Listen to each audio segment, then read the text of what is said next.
আসসালামু আলাইকুম দর্শক, স্বাগত জানাচ্ছি gsnewsbd.com এর বিচিত্র বিশ্বে। সাথে আছি আফসানা মিম।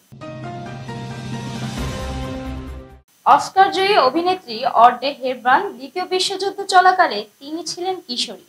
ওই সময় তিনি গুপ্তচর হিসেবে কাজ শুরু করেছিলেন। নাৎসির দখলদারির বিরুদ্ধে গড়ে ওঠা ডাচ প্রতিরোধ বাহিনীকে সমর্থন জুগিয়েছেন এবং অর্থ জুগিয়েছেন এই অভিনেত্রী। অর্থ সংগ্রহের জন্য অড্রে হেপবার্ন ব্যালে মধ্যস্থ করতেন। 1944 সালের বসন্তে হেনরিক ভিসার হুফট নামে এক চিকিৎসকের সহকারী হিসেবে কাজ শুরু করেন অড্রে হেপবার্ন। ওই চিকিৎসক ছিলেন প্রতিরোধ যোদ্ধা দলের সদস্য। তার সঙ্গে স্বেচ্ছাসেবক হিসেবে কাজ করতেন অড্রে। তাদের উদ্দেশ্য ছিল একটাই, নাৎসিদের হাত থেকে লুকিয়ে থাকা হাজার হাজার মানুষকে সাহায্য করা। এই কাজের দায়িত্ব দেওয়ার জন্য যতটা বিশ্বাস থাকা প্রয়োজন তার ঠিক ততটাই ছিল হেপবার্নের ওপর। ঘটনাটা 1944 সালের 17 সেপ্টেম্বরের। তখন গির্জায় ছিলেন অড্রে হেপবার্ন। সে সময় হঠাৎ ইঞ্জিনের তীব্র আওয়াজ শোনা যায়। আসলে শুরু হয়েছিল অপারেশন মার্কেট গার্ডেন, যা ছিল রাইন নদীর ওপর বিস্তৃত 9টা সেতু দখল করার জন্য মিত্র বাহিনীর একটা পরিকল্পনা। অড্রে হেপবার্ন ছুটে এসে দেখেন মিত্র বাহিনীর হাজার হাজার সেনা প্যারাশুটের সাহায্যে ভাসছে, যদিও নাৎসি বাহিনী ওই অঞ্চলে আবার অবস্থান নিচ্ছিল। যুদ্ধ চলাকালে অড্রে হেপবার্ন ও তার পরিবার 9 দিন সেলারে লুকিয়েছিলেন। তারা যখন বাইরে আসেন তখন জানতে পারেন নাৎসিরা জিতেছে। এরপর নাৎসিদের বিরুদ্ধে গড়ে তোলা ডাচ প্রতিরোধ বাহিনীর সদস্যদের নানাভাবে নির্যাতন ও হত্যা করা হচ্ছিল।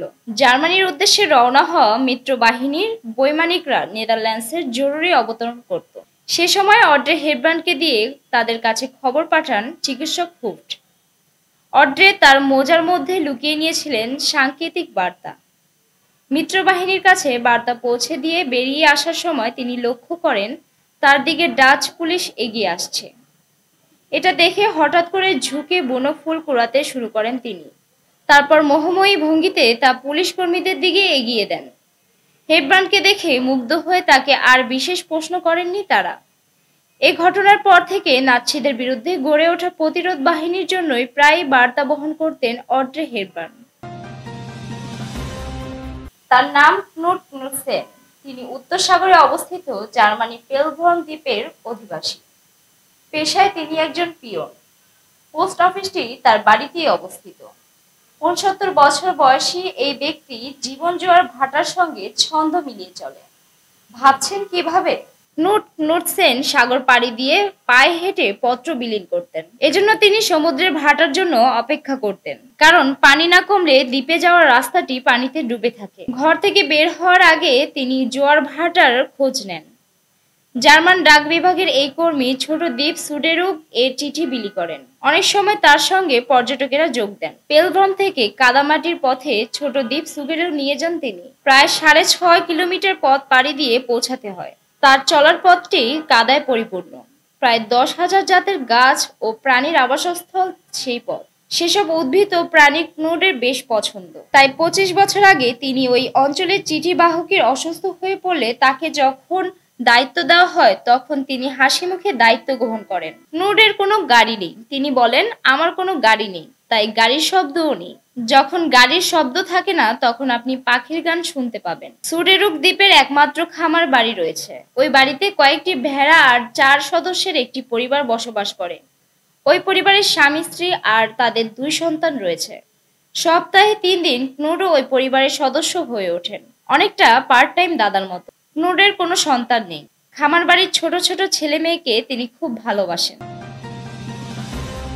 19 সন্তান ও সংসার সামলে এক সৌদি নারী পিএইচডি ডিগ্রি অর্জন করেছেন। একই সঙ্গে ওই নারী অনলাইন ভিত্তিক একটি ব্যবসাও পরিচালনা করেন। সৌদির ওই নারীর নাম হামদা আর রুয়াইলি।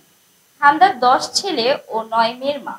তিনি পরিকল্পনা মাফিক ওয়ার্ক রুটিন তৈরি করে দিনের কাজ শেষ করেন। সন্তানদের দেখাশোনা ও নিজের কাজ চালিয়ে নেওয়ার জন্য শিক্ষক এবং সামরিক অফিসারের নেতৃত্ব কৌশল অনুসরণ করেন হামদা। তিনি জানান, রোল মডেল হিসেবে তিনি শিক্ষকদের অনুসরণ করেন, যারা ক্লাস ভর্তি শিক্ষার্থী পড়ান, আর সামরিক অফিসারের নেতৃত্ব কৌশল অনুসরণ করেন, যিনি অসংখ্য সেনাকে নেতৃত্ব দেন।